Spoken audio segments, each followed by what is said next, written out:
নমস্কার বন্ধুরা, আপনারা দেখছেন বঙ্গবাংলা আপডেট ইউটিউব চ্যানেল। আজ আমরা আলোচনা করব কলকাতা হাইকোর্টের একটি চাঞ্চল্যকর রায় নিয়ে। 2009 সালের শিক্ষক নিয়োগ মামলা খারিজ। এই রায় শিক্ষক নিয়োগ নিয়ে নতুন করে প্রশ্ন তুলেছে, আইনি জটিলতা আবার সামনে এনে দিয়েছে। চলুন জেনে নিই এই মামলাটি কেন খারিজ হলো এবং এর পেছনে আসল কারণ কি। কলকাতা হাইকোর্টে আরও একটি শিক্ষক নিয়োগ মামলা খারিজ হয়ে গেল। বিচারপতি সৌগত ভট্টাচার্যের বেঞ্চে এই মামলাটি খারিজ হয়, যা 2009 সালের উত্তর 24 পরগনা জেলার প্রাথমিক শিক্ষক নিয়োগ প্রক্রিয়ার সঙ্গে সম্পর্কিত ছিল। এই রায়ের ফলে আবারও একবার নিয়োগ প্রক্রিয়ার স্বচ্ছতা এবং আইনি জটিলতা নিয়ে প্রশ্ন উঠেছে। মামলাটি কেন খারিজ হলো এবং এর পেছনে আদালতের যুক্তি কী ছিল তা বিস্তারিতভাবে তুলে ধরা হলো। মামলার প্রেক্ষাপট: মৌসুমী ঘোষ সহ বেশ কয়েকজন চাকরিপ্রার্থী মামলাটি দায়ের করেছিলেন। তাদের মূল অভিযোগ ছিল যে 2009 সালের প্রাথমিক শিক্ষক নিয়োগের সময় তারা যোগ্য এবং মেধাবী হওয়া সত্ত্বেও নিয়োগপত্র পাননি। তাদের চেয়ে কম নম্বর পাওয়া প্রার্থীরা চাকরি পেয়েছেন বলে তারা দাবি করেন।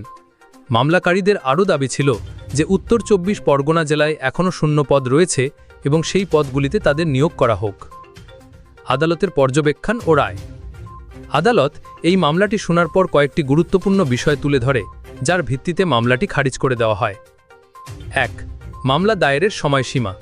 আদালত উল্লেখ করে যে বিচারপতি রাজশেখর মান্থা 2022 সালের 25শে এপ্রিল একটি রায় দিয়েছিলেন কাকলি মণ্ডল বনাম পশ্চিমবঙ্গ সরকার মামলায়। সেই রায়ে বলা হয়েছিল, নির্দিষ্ট তারিখের মধ্যে যারা মামলা দায়ের করেছিলেন শুধুমাত্র তাদেরই নিয়োগের জন্য বিবেচনা করা হবে। এই সিদ্ধান্ত ডিভিশন বেঞ্চও এবং এমনকি সুপ্রিম কোর্টও বহাল রেখেছিল। বর্তমান মামলাটি 2024 সালের 29শে এপ্রিল দায়ের করা হয়েছিল, যা নির্ধারিত সময়সীমার অনেক পরে। এই বিলম্বের কারণে আদালত আবেদনকারীদের আবেদন শুনতে রাজি হয়নি। 2. নিয়োগ প্যানেলের মেয়াদ উত্তীর্ণ হয়ে যাওয়া। নিয়োগ প্যানেলের মেয়াদ উত্তীর্ণ হয়ে গেলে সেই প্যানেল থেকে আর কোনো নিয়োগ করা আইনত সম্ভব নয়। মেয়াদ উত্তীর্ণ প্যানেলের বৈধতা নিয়ে প্রশ্ন তোলার বা তার ভিত্তিতে চাকরি দাবি করার কোনো অধিকার আবেদনকারীদের থাকে না। 3. সুপ্রিম কোর্টের উদাহরণ। বিচারপতি সৌগত ভট্টাচার্য তার রায় সুপ্রিম কোর্টের বিভিন্ন উদাহরণ তুলে ধরেন।